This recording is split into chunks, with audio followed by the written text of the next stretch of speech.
পূজা মা, কি নিয়ে এসেছো? ক্যাডবেরি। আচ্ছা ঠিক আছে, বাকি টাকাটা ফেরত দাও। 20 টাকা? আমি তো তোকে পুরো 100 টাকা দিয়েছিলাম, আর এই ক্যাডবেরির দাম তো 30 টাকা। হারিয়ে গেছে। হারিয়ে গেছে? কোথায় হারিয়ে গেছে? আর যদি হারিয়ে যায় তাহলে এই যে এই টাকাটা কোথা থেকে আসলো? মিথ্যা কথা কেন বলছো তুমি? কে তোমাকে মিথ্যা কথা বলা শিখিয়েছে?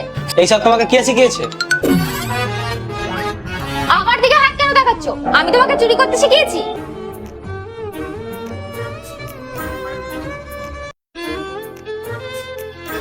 কত টাকা দাদা? 500 টাকা। এই নাও। বুবাই, আমার জুতোটা চলে এসেছে, দাও টাকা দাও। 2000 টাকা। 2000 টাকা? হ্যাঁ, এই জুতোটার এরকমই দাম, দাও তাড়াতাড়ি দাও। বাবা, আচ্ছা ঠিক আছে, ওখানে আছে, নিয়ে নাও। আরে ও তোমাকে ভুল বোঝাচ্ছে। ও তো বাচ্চা, ও কি করে বুঝবে ঘর কিভাবে চালাতে হয়?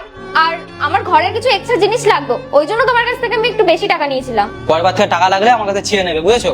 এরপর থেকে তোমাকে বলেই টাকা নেবো। ওকে বোঝাও এগুলো ঠিক না, এগুলোকে চুরি করা বলে।